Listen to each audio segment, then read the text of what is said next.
Најдобрата македонска тенисерка Лина Ѓорчевска заедно со партнерката Галина Воскобоева од Казахстан го освоија трофејот во конкуренција на двојки на ITF фьючерсот вреден 25.000 американски долари во Валенсија, Шпанија.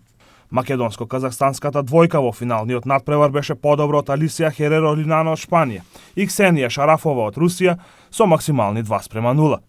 Сепак за одбележување е тоа што Ѓорчевска и Воскобоева до победата дојдоа без изгубен гейм, односно двата сета ги добија со максимални 6:0 за само 45 минути игра.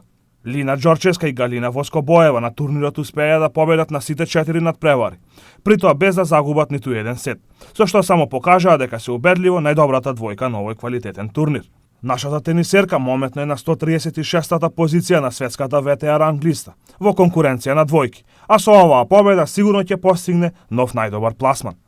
Екипата на Тетек загуби на домашен терен со 0:3 од Академија Пандев во рамки на 13-тото коло од втората македонска фудбалска лига. Домашните фудбалери се до 75-тата минута одлично одолеваа на нападите на гостинот од Струмица, но мала деконцентрација на потесната одбрана го чинеше Тетек спораз на овој надпревар. Избраниците на тренерот Ивица Јовановски имаа неколку одлични можности да постигнат погодок на овој надпревар, а најдобрата прилика ја пропушти младиот Енис Дервиши во 30-тата минута, кога изби сам пред голманот на Академија Пандев Стефан Истатов, но сепак не успеа да го совлада солидниот гостински голман. Два погодоци за Академија Пандев постигна поранешниот македонски репрезентативец Зоран Балдовалиев, додека еден погодок беше дело на Кристијан Трапановски. Прво честитки за победата на Академија Пандев. 75 минути нашата екипа играше доста добро, пружи одличен отпор на фаворизираната екипа од Струмица. Одеше така како што се договоривме. Имавме и на резултат 0:0 и една 100% шанса, не ја реализиравме. Имавме уште една шанса, и таа не ја реализиравме. Академија Пандев до тој момент, освен ударот на Сашко Пандев од слободен удар, немаше ниту една шанса. Значи, доста добро париравме, доста добро игравме, меѓутоа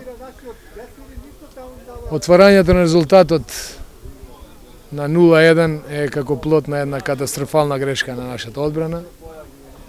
И после тоа веќе концентрацијата на нашата екипа попушти.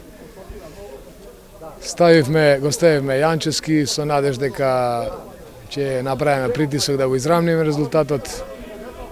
Уште една катастрофална грешка на целата одбрана не кошташе втор гол и заврши со контрата во 90-та минута. Се на се заслужена победа на квалитетната екипа на Академија Пандев, иако резултатот е превисок. Можеби и заслуживме бод, некој ќе рече 0:3, што зборува овој, меѓутоа тоа е моје мислење. Тврд надпревар, доста тврд, очекуваме ваков надпревар, очекуваме дека екипата на Тетекски игра позатворено и затоа ние се трудевме да бидеме стрпливи. Наша цел беше да ги освоиме трите бода, бевме доволно стрпливи, отигравме еден одличен тактички надпревар, на крајот не послужи и среќата и сосема заслужено мислам да го победивме. На останатите надпревари беа постигнати следниве резултати. Влазрими Новаци 1:1, Хоризонт Турново Скопје 3:3, Металург Вардар Неготино 1:0 и Евромилк Тиквеш 2:1. На табелата во водство е Академија Пандев со 34 бодови, дури 9 повеќе од второпласираниот Евромилк. Тетек се на 8-та позиција со 11 бодови, а на последните две позиции се Вардар Неготино со 9 и Тиквеш со 7 поени.